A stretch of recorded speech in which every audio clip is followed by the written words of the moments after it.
Medal वाली बहू। सपना के पिता एक गरीब किसान थे। माँ पिता खेत में काम करते तो पीछे से सपना गांव के बच्चों के साथ हॉकी खेलती। एक दिन शाम को, सारा दिन खेलती रहती है, ये नहीं कि छोटे भाई को संभाले। माँ पता है, मैंने आज हॉकी में पास के गांव के लड़कों की टीम को हरा दिया। अरे वाह वाह मेरी बेटी, शाबाश। ये ले कर रुपया, जा जाकर टॉफी खा ले। सपना खुशी से पिता के गले लग जाती है और बाहर चली जाती है। अरे तुम इसको बिगाड़ रहे हो, मैं ना इसकी शादी ही करा दूंगी। ऐसा कैसे शादी करा देगी? हाँ, अभी तो उम्र खेलने की है। माँ बड़बड़ करती वहां से निकल जाती है। लेकिन शाम को उन लोगों के घर कुछ लोग आते हैं। अरे राम सुखिया, जरा ये तो बतलाओ, सपना के बारे में क्या सोचा है? अरे क्या सोचना है मास्टर जी, पढ़ रही है, जितना पढ़ सकती है पढ़े, फिर शादी करवा देंगे, कोई अच्छा सा गांव का ही लड़का देख लेंगे। अरे तुम तो उसके पिता हो, तुमको कुछ नहीं पता? माँ घबरा जाती है। अरे का मास्टर जी, का पता नहीं, का हो गया? हम तो इनसे पहले ही बोल रहे थे कि लड़की की जात है, संभाल लो।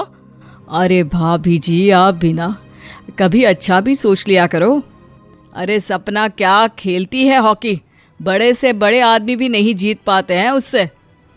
कल गांव में एक टीम आ रही है, लड़कियों की हॉकी खेलने उसे भेज देना, वहाँ शायद कुछ बात बन जाए। अरे ना ना मास्टर जी, कोई खेल वेल नहीं करवाना हम लोगों को, वो भी शहर के लोगों के साथ तो बिल्कुल भी ना। शहर के लोगों को ना कोई भरोसा नहीं होता मास्टर जी। अरे कैसी बात कर रही हो सपना की माँ, बुरा आदमी तो हर जगह मिल जाएगा, उसके लिए शहर का और गांव का। हाँ हाँ मास्टर जी, हम लोग तैयार हैं, कल आ जाएगी सपना वक्त से। माँ के लाख मना करने पर भी पिता सपना को हॉकी टीम के लिए भेज देते हैं। शाम को सपना वापस आती है, लेकिन लटके मुंह से। और क्या हो गया, मार खाई हो का? कौन मारेगा हमें? कोई मार वार खाकर नहीं आए। अरे फिर शकल पर 12 क्यों बजे हैं, बताओगी? देखो माँ, आप समझोगी नहीं, बताकर फायदा क्या है? अरे बिटिया रानी, हम तो समझेंगे ना, हमें ही बता दे। सपना पापा के गले लग जाती है। पापा, मैं ना सिलेक्ट हो गई हूँ भारत की हॉकी टीम में खेलने के लिए। अरे वाह, ये तो बहुत ही खुशी की बात है मेरे बच्चे। फिर मेरी गुड़िया काहे परेशान है?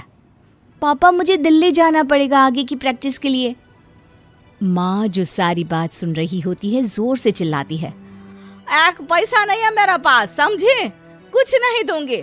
शादी के लिए लड़का फाइनल भी कर दिया है, कल्ले का बेटा, वो शादी कर लेगा तुमसे। सपना पिता की ओर देखती है।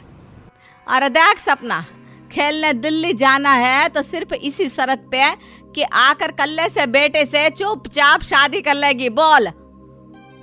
अरे ठीक है ना, कल्ले का बेटा तो बहुत ही समझदार है, सरकारी नौकरी है उसकी, मान गया वो तो सपना शादी कर लेगी। सपना भी धीरू, जो कि कल्ले का बेटा था, उसे जानती थी। वो मन ही मन सोचती है कि शादी तो वैसे भी होनी है, लेकिन माँ की ये शर्त मान गई तो जीवन जीने का एक मौका तो जरूर मिलेगा।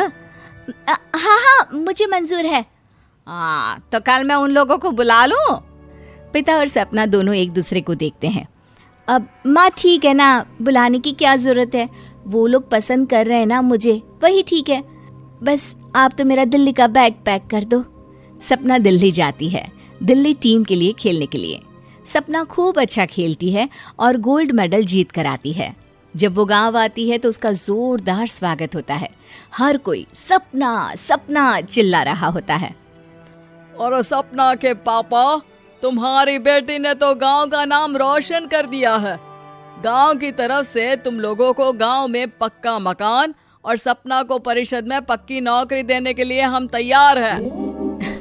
अरे वाह वाह, पक्का मकान, ये तो बहुत अच्छी बात है, लेकिन सपना की नौकरी नहीं चाहिए हमें। हाँ, कैसी बात कर रही हो सपना की माँ? लड़की की नौकरी रहेगी तो अपने पैरों पर खड़ी रहेगी, किसी के आगे झुकने की जरूरत ना पड़ेगी। अरे चुप रहो, हम तो नौकरी ना करते हैं, पर मजाल है कि किसी के आगे झुके हो। ना ना, हमारी बेटी नौकरी नहीं करेगी। पिता लाख समझाते हैं लेकिन माँ नहीं मानती। और फिर वो दिन भी आ जाता है जब सपना को अपने कहे अनुसार लड़के से शादी भी करनी पड़ती है। ससुराल में। ए बहू, तू रोज रोज सुबह कहाँ जाती है? घर का सारा काम निपटा कर कहाँ भागती है? माँ का घर तो पास ही है, वहीं निकल जाती है क्या? नहीं माँ जी, मैं हॉकी खेलने जाती हूँ, मुझे खेलना पसंद है। खेलना पसंद है? अरे कैसी बात कर रही है बहू, शादी के बाद तो कोई लड़की खेलती फैलती नहीं है, वो घर का काम काज देखती है। सपना कुछ नहीं कहती। वो एक रोज कमरे में अपनी अलमारी ठीक कर रही होती है कि तब सुनो, वो जो लटक रहा है ना, क्या बोलते हैं उसे? मेडल। सपना पति की बात सुनकर खुश हो जाती है, उनके पास जाती है। मैं सोच ही रही थी कि तुमने कभी पूछा क्यों नहीं। ये मेडल है, मैंने जीता है, पता है, हॉकी में। बड़ा मैदान, बहुत से लोग, 2 टीम और फिर शुरू होता है जुनून। पता है, लगता है जैसे बस जिंदगी यही है, खेलते रहो, भागते रहो, दौड़ते रहो और लक्ष्य को पालो। सुनो ना, मैं ना भारतीय टीम के लिए खेलना चाहती हूँ। माँ, यहाँ तो आ जरा। सपना हैरान हो जाती है कि ये क्या हो गया, पति अचानक से माँ को क्यों बुला रहा है। हाँ बेटा, क्या हो गया? काहे गला फाड़ रहे हो? माँ, ये सपना क्या कह रही है? अरे बीवी तो बोलती ही रहती है बेटा, लेकिन क्या हो गया, चिल्ला क्यों रहे हो? ऐसा क्या बोल दिया इसने? माँ ये बोल रही है कि इसको खेलना है भारतीय टीम के लिए। सपना डर जाती है। नहीं माँ जी, मैंने कहा कि मैं चाहती हूँ कि वो मैं बोला था ना, शादी के बाद कोई खेलता नहीं, घर का काम काज देखता है, लेकिन फिर भी। नहीं माँ जी, ठीक है, मैं घर का काम देखूंगी, कल से मैं खेलने भी नहीं जाऊंगी, माफ कर दीजिए। सपना पति की तरफ देखती है जो माँ की तरफ देख रहा होता है। उसे गुस्सा तो आता है, लेकिन करती भी तो क्या, सास के सामने कैसे पति की क्लास लगाती। अरे बेटा, अब क्यों घूरे जा रहे हो बहू को?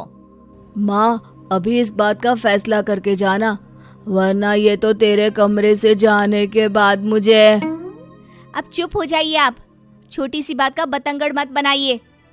छोटी सी बात? बहू, ये कोई छोटी बात नहीं है। जो लड़की दिल्ली के लिए गोल्ड मेडल ला सकती है, वो देश के लिए भी तो गोल्ड ला सकती है ना।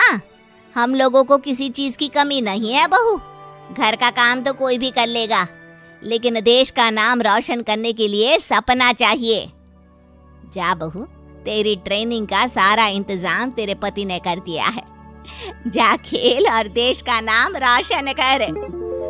सपना की आंख में आंसू आ जाते हैं। वो सोचती है कि बेटियों को मायके के साथ अगर ससुराल में भी सहयोग मिले तो ऐसा कोई काम नहीं जो वो नहीं कर सकती है।